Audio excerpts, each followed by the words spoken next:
Con Luis Benavente Yanela nos acompaña, director ejecutivo de Vox Populi Consultoría. Lucho, muy buenas noches, bienvenido. Buenas noches, Carlos. Muy buenas noches. La propuesta de nueva constitución, de asamblea constituyente, es un caballo de Troya del siglo XXI. Es el caballo de Troya del siglo XXI. Un caballo pintado de rojo, evidentemente, y que adentro lleva el autoritarismo, la dictadura, el recorte de libertades, el estatismo, la destrucción y el caos, ¿no? Finalmente convertirnos en una Cuba, en una Venezuela, en una Nicaragua, un país sin futuro, ¿no? Eso es lo que quieren con una nueva constitución. Los países más avanzados del mundo han tenido muy pocas constituciones. Claro, todo el mundo sabe que Estados Unidos ha tenido una sola constitución, pero Italia, los Países Bajos, Noruega, Australia, Corea del Sur, son países que han tenido una sola constitución, así como Dinamarca, Bélgica, y países como Japón, Suecia, Irlanda han tenido dos constituciones en toda su historia. Claro, países que han logrado un alto nivel de desarrollo. Países como Venezuela ha tenido 26 constituciones, Haití 24 constituciones, Ecuador 20 constituciones, Bolivia 16, Perú 12. Entonces, mucha constitución es señal de atraso. Ahí está, ¿no? Ahí está la infografía que ha presentado Vox Populi recientemente con la información estadística mundial. ¿Por qué? Porque las nuevas constituciones no se hacen para el desarrollo de los países, se hacen por intereses políticos, ¿no? Ese es el caballo de Troya del siglo XXI, la nueva constitución, un caballo de Troya pintado de rojo, por dentro y por fuera. Ahora, ¿qué hay detrás de esta asamblea constituyente? Porque el gobierno había dicho que no lo tenía en agenda, lo había dicho Castillo, incluso en el extranjero, acá en el Perú, lo había dicho Aníbal Torres, en fin, que no estaba en agenda, que no era pretensión del gobierno hacerlo. Sin embargo, de la noche a la mañana viaja a Cusco y en medio de las protestas sociales, asamblea constituyente. Pero, ¿cuál es la intención real del gobierno, crees tú, Lucho? A ver, creo que hay dos cosas ahí en lo que comentas, Carlos. Uno, que es un gobierno y un presidente que le van a crecer la nariz, les va a crecer la nariz como a Pinocho, porque están mintiendo mucho. Y eso va a desgastar mucho, porque ante la ciudadanía, la corrupción y la mentira son las dos grandes razones de desprestigio de la política. El presidente sí dijo que no estaba en agenda el tema de la nueva constitución. Luego dijo que iba a dar los nombres de los visitantes a la casa de Zarratea. Ahora acaba de decir que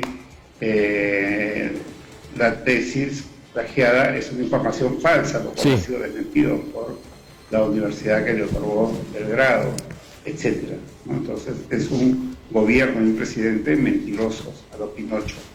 Pero por otro lado, ¿por qué sacan esta carta bajo la manga?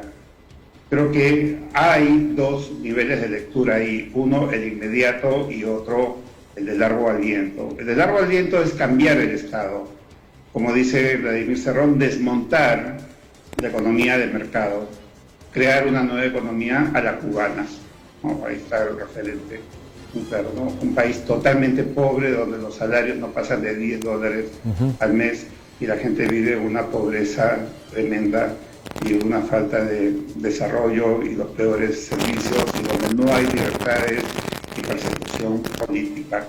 Bueno, ese es el estatismo, el control del Estado de todo y el recorte de las libertades de las cuales hoy gozamos. Pero por otro lado también es la respuesta inmediata. Es un gobierno que tiene todos los días una crisis distinta. La última, la tesis plagiada del presidente. Eso es gravísimo, eso es para que renuncie inmediatamente. Eso es incapacidad moral flagrante. Ahí están las evidencias de manera pública. Luego, a ver, un día el presidente ordenó toque de queda, nadie le hizo caso. La gente salió a las calles y tuvo que recular en pocas horas. Otro día no puede controlar el paro de transportistas. Esto dio pie precisamente al toque de queda. Claro. Otro día tiene funcionarios involucrados, vinculados al terrorismo, prontuariados, vinculados a, sin embargo, a Lucho, casos a sí, crímenes, a delitos mayores. Lucho, sin embargo, esto se agrava más. Hay una crisis sí, gravísima.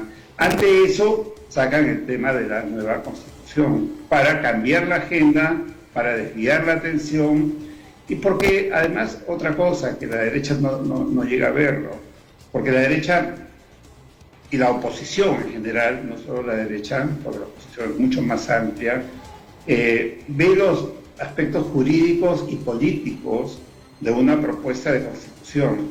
Pero hay otros aspectos que son los simbólicos y comunicacionales y de opinión pública.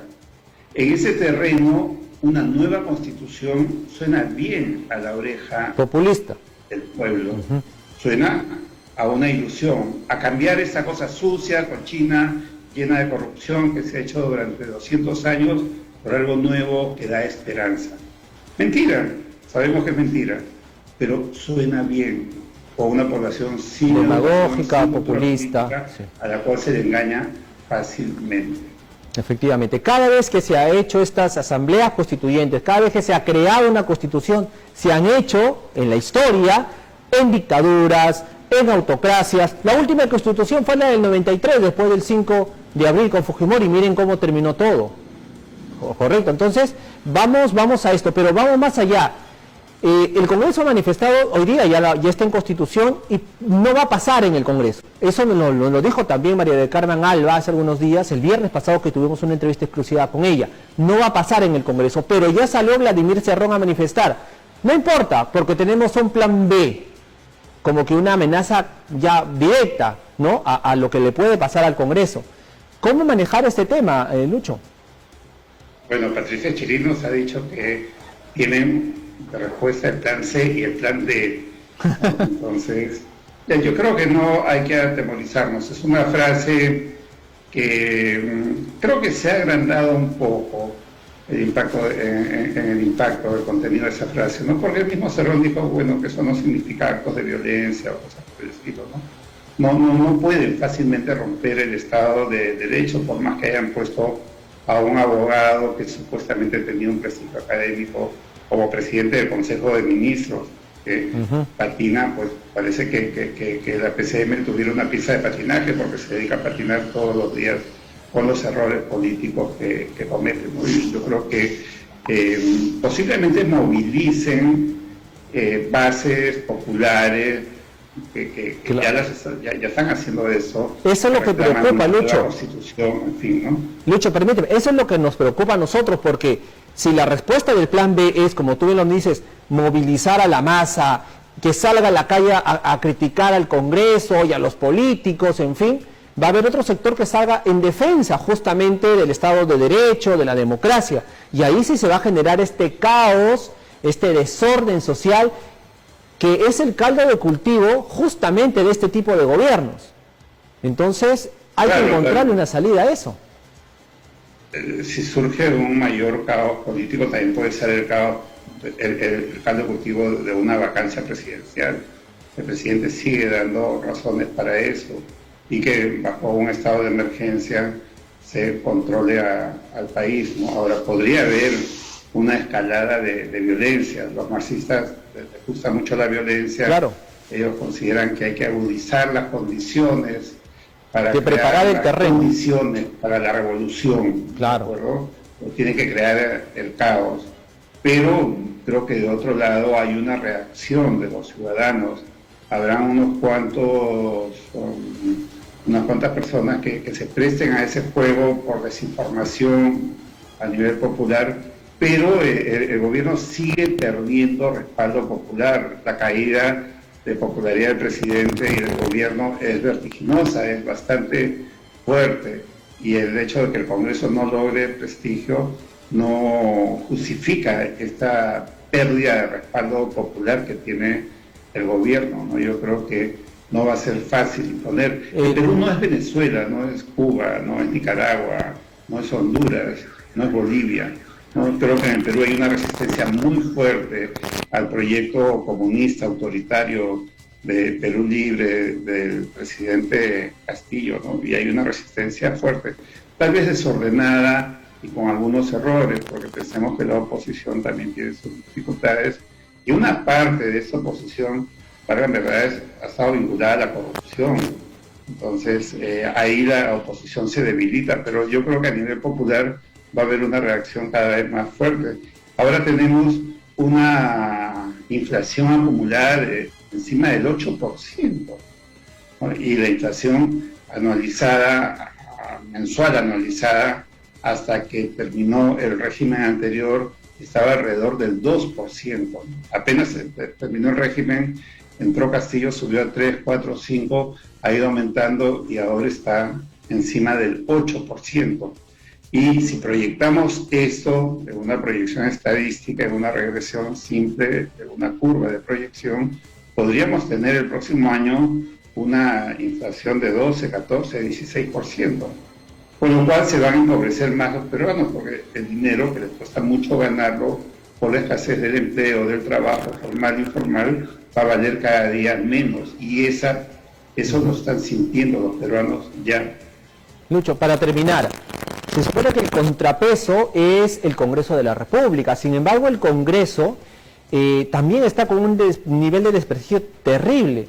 Entonces, ¿cuál es la salida ante este caos, ante esta crisis que vivimos? ¿Cuál es la salida política? Hay un líder político también que aglutine finalmente todo este esfuerzo por querer salvar al país, por último. Entonces, ¿cuál es la ruta? Es complicado. El futuro político inmediato del país es muy complicado, porque claro, por un lado, como bien dices, el Congreso está desprestigiado, pero hay que hacer la salvedad que está desprestigiado porque una parte del Congreso apoya el régimen comunista de Castillo. El mayor desprestigio del Congreso es porque hay congresistas que han votado en contra de la vacancia, ¿no? Entonces, la parte oficialista del Congreso es la que ha bajado más al Congreso, ¿no? Y por otro lado, haciendo cosas para responder a intereses del gobierno con las alianzas que hacen, ¿no? Como el caso de irse contra la reforma universitaria. Pero por otro lado, tampoco está en debate si Castillo lo vacaran, si él renunciara, si cayera Castillo, ¿qué pasa al día siguiente, ¿no? El día después de mañana, ¿qué pasa? Eso no se está discutiendo, no se está viendo. Si Castillo cae, porque está haciendo mucho daño al país, tendría que caer, pero ese día comienza un nuevo problema que ahora no lo tenemos en agenda y no lo imaginamos de todo, ¿no? No hay una perspectiva política de lo que puede pasar. De otro lado está el rol de las Fuerzas Armadas, están ahí tranquilas, pero yo creo que en un momento dado pueden reaccionar, no lo descartaría. Hasta ahora se sabe que, y ellos aceptan que tienen el gobierno, pero no el poder, porque tienen un control de las Fuerzas Armadas y policiales. Diría que ha habido ya varias señales de reacción de las instituciones armadas policiales contra el gobierno, ¿no? Y a la vez también de los veteranos del Chavín de Huántar, de la Operación Chavín de Huántar, o los altos oficiales, excomandantes generales, ministros, un presidente de la República que constantemente se pronuncian contra este régimen. Es que claro, los militares nunca van a estar de acuerdo con un régimen que tiene tanta afinidad con Sendero Luminoso, con el MRTA, que mató movimientos terroristas que mataron a tantos militares, jamás van a estar de acuerdo con ellos. Es verdad. Lucho, veremos en todo caso cómo transcurren las semanas, como bien dices tú, día a día cambia todo, pero veremos, esperemos que todo, cuando tenga que terminar, sea en respeto a la democracia, que a veces pende un hilo en el Perú, pero la intentamos sujetar con uñas y dientes. Lucho, te agradezco muchísimo por estar esta noche con nosotros. Y nada, pues, tenemos también, Walter, si me permites ponerlo en pantalla, por favor. Carlos, sí, vamos a poner en pantalla, Lucho, también el cuadro, si me permites, si me das la autorización, compartir el cuadro que tú acabas de describir. Lo tenemos, Walter, en pantalla, por favor. Ese es el cuadro que ha elaborado Vox Populi. Ahí vemos, pues, los países con menos constituciones, y ahí lo tienen ustedes en pantalla, los más desarrollados, Ahí están, ¿no? Con una constitución, Australia, Noruega, Países Bajos, Italia, Dinamarca, Bélgica, Estados Unidos. Con 2 constituciones, Japón, Suecia, Irlanda, Finlandia, Canadá, Suiza, Alemania con 3, China con 4. Miren los que tienen más constituciones. Venezuela con 26, como dijo Lucho, Haití 24, Ecuador con 20, Bolivia con 16 y nosotros estamos con 12 constituciones y ese es el Perú que tenemos. Lucho, te agradezco mucho. Francia es la excepción, Carlos. Francia tiene 16 constituciones, ¿no? Es el único caso de un país desarrollado que tiene tantas constituciones. Puede manejar su tiempo. Es que los franceses son siempre muy especiales, ¿no? Efectivamente. Te agradezco mucho, Lucho. Un abrazo fuerte. Muchísimas gracias. Buenas noches, Carlos. Gracias por la invitación.